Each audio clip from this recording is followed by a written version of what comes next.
Coding circuits isn't so scary when you use the BrainClip kit and the BrainPad Pulse. In this video we're going to show you how to wire up and code the Rocker Module. Take it away, Mary. Thanks, Jim. Open your BrainClip kit and locate the Rocker Module. The Rocker Module is basically like a gaming joystick.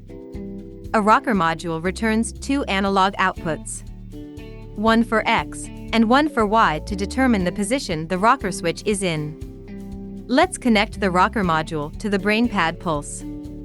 Using an alligator clip, connect the red wire to the 3.3-volt pad on the BrainPad Pulse. Connect the other end to VCC on the Rocker Module.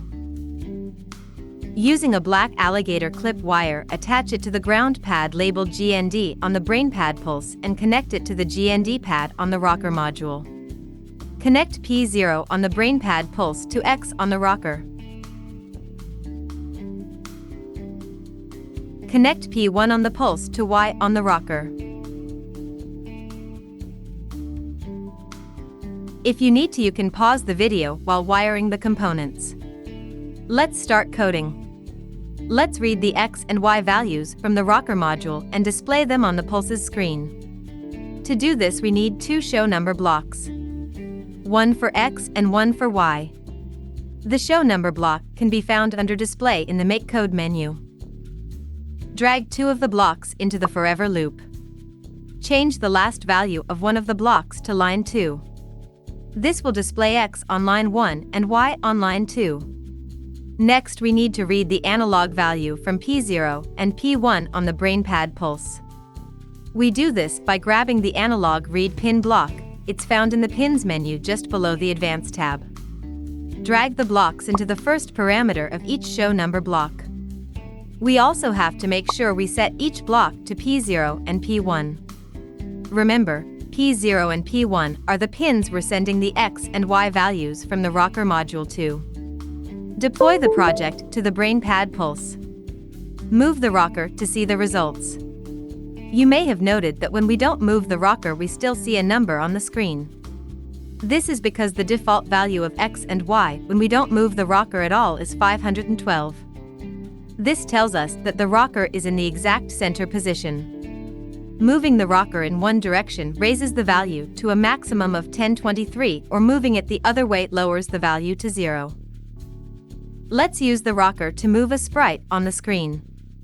Remove the two show number blocks from the forever loop, but don't throw them away, just leave them in the work area. We'll use them later.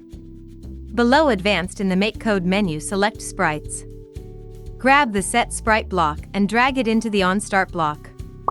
Click on the gray area in the block to create your own sprite, or select one from the gallery. We'll select one from the gallery for this demonstration. Feel free to make your own if you like. To move the sprite using the rocker, we need to grab two Set My Sprite X blocks and drag them into the forever loop. Change one of the blocks from X to Y.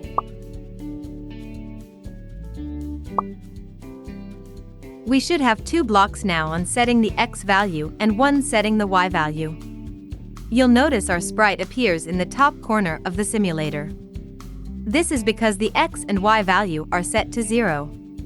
We need to use a map block to scale the values from the rocker to the size of the screen. Under the Math tab, grab the map block and drag one into the Set X and one into Set Y blocks inside our forever loop. We need to grab the two analog read pin blocks we left on the work area. We just need the analog read block and not the whole block. Grab read P0 and read P1 block and put them in the first value of each of our map blocks, which is inside our forever loop.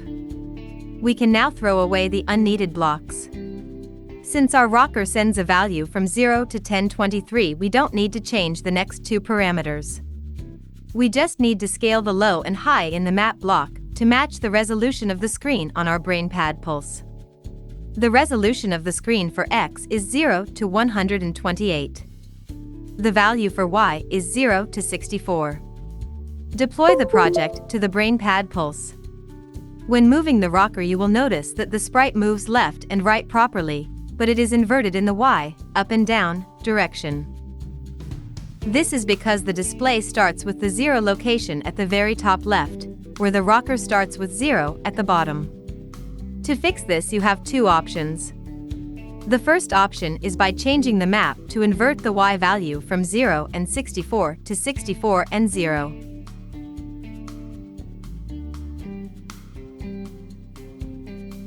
The second option is to just rotate the rocker. The code is now the same as originally, but we swap axis by swapping P0 and P1 in the blocks. Deploy the project. Awesome! Our sprite is moving as expected. Can you think of other ways to use the values set by the rocker module in a program? That's it for now. BrainPad. Play, code, excel.